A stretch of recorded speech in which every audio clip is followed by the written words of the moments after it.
এক প্রাচীন যুগ।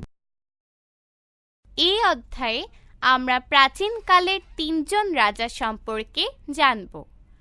আরও জানব সেই সময়কার সামাজিক ও অর্থনৈতিক অবস্থা সম্পর্কে।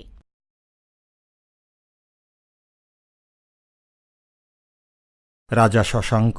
সপ্তম শতকে বাংলায় শশাঙ্ক নামে একজন প্রভাবশালী রাজা ছিলেন। তিনি বাংলার স্বাধীন অস্তিত্ব বজায় রেখেছিলেন এবং কর্ণসুবর্ণ ছিল তার রাজধানী। তার শাসনামলে তিনি বাংলার বাইরেও রাজ্য সীমানা বাড়িয়েছিলেন। রাজা গোপাল। রাজা শশাঙ্কের পর প্রায় ১০০ বছর ধরে বাংলায় ভীষণ অস্থির অবস্থা বিরাজ করছিল। এরপর অষ্টম শতকে রাজা গোপাল বাংলার সিংহাসনে বসেন।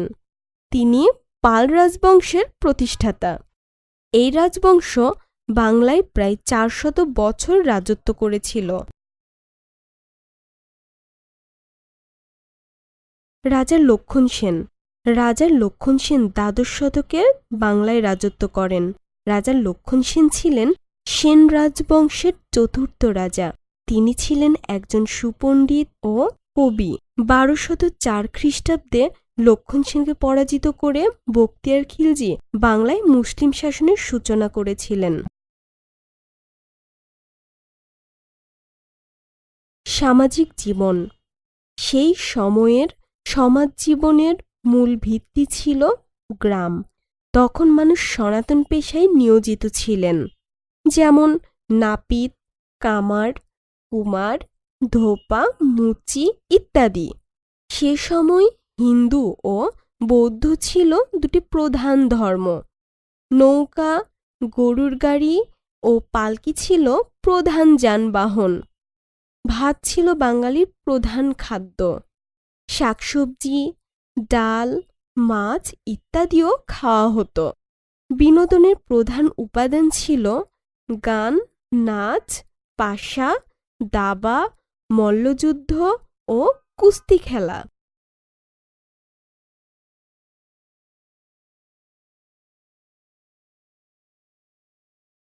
অর্থনৈতিক জীবন। কৃষিকাজই ছিল প্রাচীন বাংলার মানুষের প্রধান পেশা। ধান আর আখ ছিল প্রধান ফসল। কুটির শিল্পে তুলা ও রেশম দিয়ে বাংলার কারিগররা নানা রকম কাপড় বুনতেন। এসব কাপড় বিদেশেও রপ্তানি করা হতো। সমুদ্রপথে চট্টগ্রাম বন্দর দিয়ে বাংলার বণিকেরা বিদেশের সাথে বাণিজ্য করতেন। এসো বলি। বাংলার প্রাচীনকালের ইতিহাস সম্পর্কে তুমি যা শুনেছ তা শিক্ষকের সহায়তায় শ্রেণীতে সবার সাথে আলোচনা করো। রাজবংশ কি? প্রাচীন যুগে মানুষের প্রধান পেশা কি ছিল? এসো লিখি।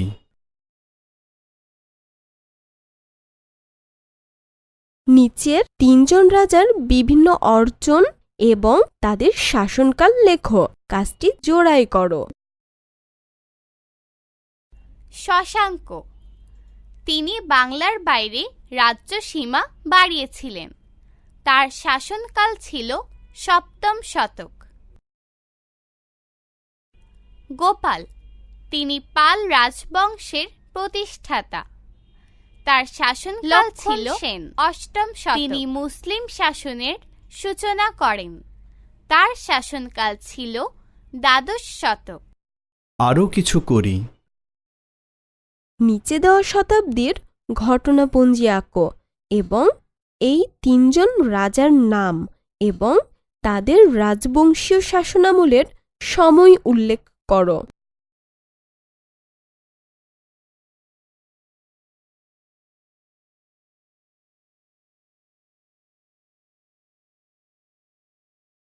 যাচাই করি। বিভিন্ন রাজার সাথে তাদের শাসনকালের মিল করো। আবার চেষ্টা করো। সঠিক হয়েছে। আবার চেষ্টা করো। সঠিক হয়েছে। সঠিক হয়েছে। ২ মধ্যযুগ। শামসুদ্দিন ইলিয়াস শাহ ঈসা খাঁ, শায়েস্তা খান,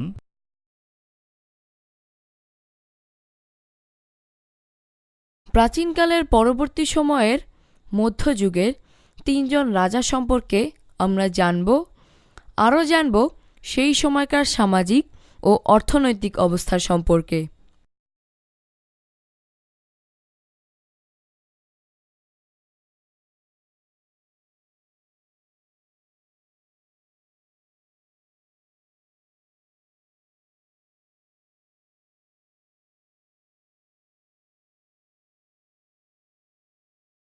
শামসুদ্দিন ইলিয়াস শাহ 1400 খ্রিস্টাব্দে বাংলার সিংহাসন দখল করেন। তখন ছিল বাংলায় মুসলিম শাসনামল। তার প্রধান সাফল্য হল তিনি দিল্লির সুলতানদের কবল থেকে বাংলার স্বাধীনতা বজায় রাখেন। ইলিয়াস শাহী বংশের শাসনের সূচনা করেন।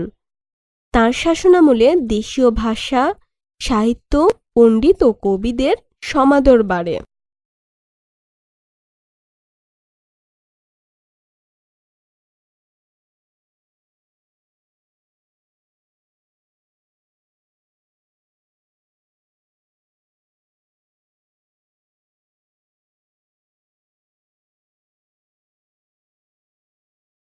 ঈসা খাঁ বাংলার বড় বড় অঞ্চলের জমিদার, যারা 12 ভূঁইয়া নামে পরিচিত, তাদের নেতা ছিলেন ঈসা খাঁ।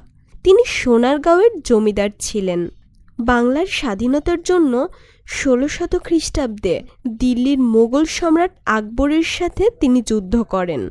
ঈসা খাঁ মৃত্যুর পূর্ব পর্যন্ত বাংলায় মোগলদের অধীনতা মানেননি। শায়েস্তা খান, বাংলা মোগলদের অধীনে চলে গেলে 1700 খ্রিস্টাব্দে মোগলরা শায়েস্তা খানকে বাংলার সুবেদার নিযুক্ত করেন। তার আমলে সুশাসন ছিল। এ সময় চাল খুব সস্তা ছিল, টাকায় 8 মণ চাল পাওয়া যেত।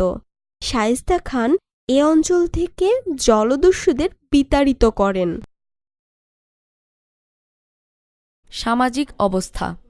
বাংলায় তখন হিন্দু, মুসলমান এবং বৌদ্ধসহ অন্যান্য সম্প্রদায়ের মানুষ মিলেমিশে সম্প্রীতির সাথে বাস করতেন।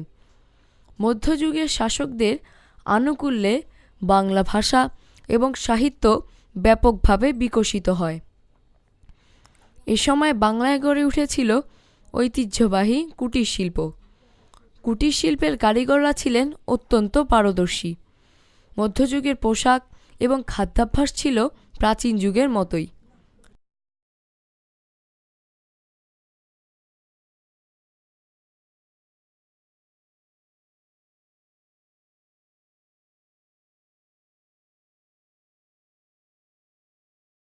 অর্থনৈতিক অবস্থা। এ যুগের অর্থনীতি ছিল মূলত কৃষিভিত্তিক। এ সময় সুতার তৈরি মসলিন এবং রেশমের কাপড় অনেক প্রসিদ্ধ ছিল। হাতির দাঁতের শিল্প ও কাঠের কাজে বাংলার শিল্পীরা পারদর্শী ছিলেন। আমদানি থেকে রপ্তানি বাণিজ্য এ সময় বেশি ছিল। চট্টগ্রাম বন্দর থেকে রপ্তানি হতো চাল, চিনি, আদা, হলুদ, মসলিন এবং অন্যান্য ধরনের কাপড়।